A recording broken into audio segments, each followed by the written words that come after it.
Seja bem-vindo ao canal Ana da Figueira. Se você não é inscrito, se inscreva, deixa o like, compartilhe o canal. Então, vocês viram noticiando aí vários sites judaicos que a piscina de Siloé foi encontrada, né, localizada na parte sul da cidade de Davi. Ela já tem mais de 2.700 anos. Ela serviu de abastecimento de água em Jerusalém durante o reinado do rei Ezequias. A piscina de Siloé servia como reservatório para as águas de nascente de Gion, que eram desviadas para um túnel subterrâneo, e já era considerada uma das áreas mais importantes de Jerusalém no período do primeiro templo. Era usado como banho ritualístico, eu já falei sobre isso. Milhões de peregrinos, antes de subir no primeiro templo, né, eles se banhavam com um banho bem ritualístico. A Bíblia fala sobre essa piscina. Depois de tais ações de fidelidade, Senaqueribe, rei da Síria, veio e entrou em Judá, e sitiou as cidades fortificadas e pensou em destruí-la para si mesmo. Quando Ezequias viu que Senaqueribe tinha vindo com a intenção de guerrear contra Jerusalém, decidiu então, com seus príncipes, com seus militares, encher as fontes de água que havia fora da cidade, e eles ajudaram. E uma multidão do povo se juntou e cobriu todas as fontes e as correntes que corriam pelo país, dizendo: não deixe os reis da Síria, quando vierem aqui, acharem muita água. Então o que ele fez? Túneis. Um túnel de meio quilômetro de comprimento foi aberto na rocha sobre a cidade, após a qual a água começou a encher a própria piscina de Siloé. Para quem nunca viu,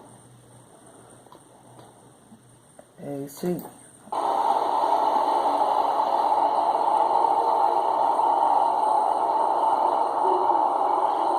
Na verdade, o rei Ezequias escondeu, né, a água. Mas essa água era importante para você subir ali no primeiro templo e se banhar de uma forma ritualística, para se tornar puro, né, as pessoas que vieram de outras cidades para Jerusalém.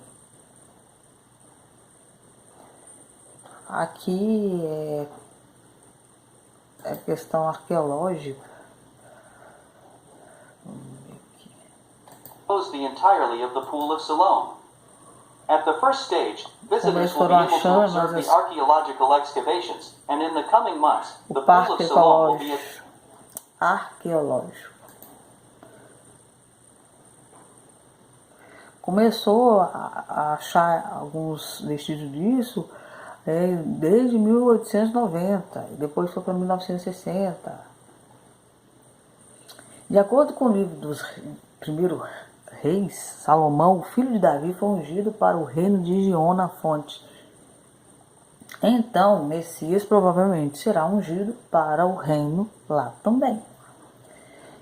Além disso, a piscina de Siloé era usada como fonte de água doce apenas durante o ciclo da cidade. O resto do tempo havia um banho ritual antes de visitar o templo, que eu já falei. Portanto, como os israelenses estão restaurando a piscina agora, tecnicamente isso poderia ter sido feito há muitos anos. Isso significa que o templo será construído em breve, talvez até ao mesmo tempo. Aí está se supondo que vai ser agora em 2023.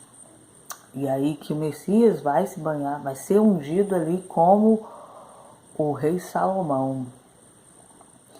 Nuvens escuras sobre o Vaticano. Poucos dias depois da morte do Papa, não sei se vocês sabem, mas está tendo um racha lá dentro do Vaticano, que alguns falam que o que aconteceu com o Papa Bento foi culpa desse Papa atual, e estão falando que o Papa é um demônio que está lá dentro e está tendo esse racha. O Papa Francisco é conhecido como o Papa dos Pobres. No entanto, o secretário de décadas do Papa Bento, que faleceu a serviço de Jorge, discorda de suas ideias e opiniões. Na verdade, ele não esconde suas divergências e critica implacavelmente o pontifício. Parece que metade do Vaticano está com Bento, por causa das coisas do que o Papa Francisco supostamente fez, e outra parte está com Francisco. A verdade é que querem que o Papa Francisco saia. Segundo a publicação, a serviço acusa o Papa Francisco de partir o coração de Bento quando limitou estritamente a celebração da Divina Liturgia em latim. Imediatamente depois, seu secretário e colaborador mais próximo, Joseph, acrescentou que o Papa argentino tirou grande parte de suas responsabilidades, bem como que não ouviu os conselhos de Bento sobre como lidar com as reivindicações homossexuais e combater os chamados teoria de gênero. O secretário de Bento chegou a declarar que dentro do Vaticano no passado descobriu que havia o diabo e que agia contra o pontifício emérito. O Papa Francisco disse já ter assinado carta de renúncia em caso de doença. Ele já assinou um documento porque ele sabe que a saúde dele está muito debilitada e já tem uma carta de renúncia já assinada já. Conservadores do Vaticano supostamente têm plano secreto para remover o comunista Papa Francisco. O Daily Telegraph informou no domingo que os adversários conservadores de Francisco no Vaticano têm um plano secreto para forçá-lo a renunciar. Este esquema entrou em ação dias após a morte de Bento. Os conservadores do Vaticano há muito criticam o apoio de Francisco a fronteiras abertas, comunhão para divorciados, recasados e opiniões mais moderadas sobre aborto ou homossexualidade. Os conservadores estão travando um plano secreto para colocar o Papa Francisco sob tal estresse que ele renuncie, foi afirmado. A campanha contra o pontifício argentino começou poucos dias após a morte de seu predecessor. Apesar de afirmar anteriormente que renunciaria se sua saúde piorasse, era altamente improvável que Francisco decidisse renunciar enquanto Bento ainda estivesse vivo, para evitar que houvesse 3 papas morando no Vaticano. Agora que o Bento morreu, a renúncia agora é uma perspectiva real. Isso abriu o caminho para que os conservadores que se opõem às questões que vão desde a homossexualidade comecem a agir contra ele. Então, era impossível o Papa deixar de ser Papa, né, o atual, com o Bento vivo. Agora o Bento morreu, abriu-se uma porta para que ele renunciasse e saísse. E estão fazendo de tudo para ele sair. Há muito tempo eles consideram ele um comunista. O plano secreto será formulado em vários eixos e fases, mas terá um objetivo: colocar o pontificado sob tensão que Francisco terá que renunciar. Disse o jornal italiano La Stampa no domingo. Vocês lembram do ministro de Segurança que subiu no Monte do Templo? Então, ele agora está proibindo rastreamento de bandeira palestina em público. Eu acredito que esse ano, provavelmente, a gente vai começar a ver uma construção efetiva do terceiro templo. A esposa dele também, Yala Ben-Gvir, também subiu ao Monte do Templo na manhã da terça-feira. Após a visita mais divulgada do seu marido. E divulgaram mais do marido dela, mas ela também subiu. O Monte do Templo é o lugar mais sagrado para o povo judeu. Quando subo, sinto a santidade, sinto um abraço caloroso, disse Ayla, a IDF Rádio. E ele continua atuando. O plano de Ben-Gvir é revelado: prender manifestantes que bloqueiam estrada e aqueles que agitam cartazes inflamatórios. Ele não é fraco não, ele é bem forte. E acredito que coisas podem acontecer esse ano. Várias pessoas, né, que querem subir o monte para celebrar a Páscoa estão pedindo permissão para fazer a celebração da Páscoa lá em cima, com o sumo sacerdote de Israel no Monte do Templo. Pediram para ele.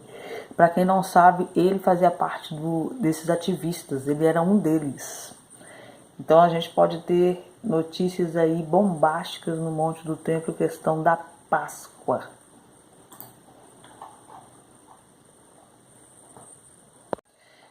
Deixa meu povo orar. A Zoa critica as últimas ameaças ilegais do rei jordaniano.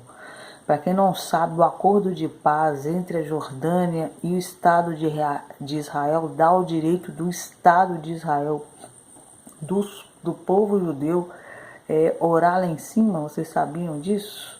O Tratado de Paz de Israel e Jordânia de 94 exigia que ambas as nações garantissem o acesso que todas as religiões a locais religiosos importantes, incluindo o Monte do Templo. Os judeus são proibidos hoje, não sei por quê, porque o status quo O Tratado de Paz da Jordânia e Israel dá o direito não só os palestinos, os árabes, mas todas as nações, incluindo os judeus. E agora isso está sendo reivindicado por um movimento sionista dos Estados Unidos. Acordos internacionais assinados e de promoção da justiça anulam o suposto status quo ilegais, discriminatório, antiquado, injusto e antissemita que viola esses acordos. A Lei de Proteção de Lugares Sagrados de Israel de 67 também exige livre acesso a lugares sagrados. Resumindo, parece mais que a política de Israel também atrapalha, só que agora nós temos um político, um ministro, que é um dos ativistas que são a favor do sacrifício, né, de voltar lá para o Monte do Templo, né, ele está sendo bem cotado pelos ativistas para voltar o acesso dos judeus lá em cima. Então aí na Páscoa a gente pode ter grandes surpresas em relação a esse ministro de segurança. Que Deus abençoe vocês.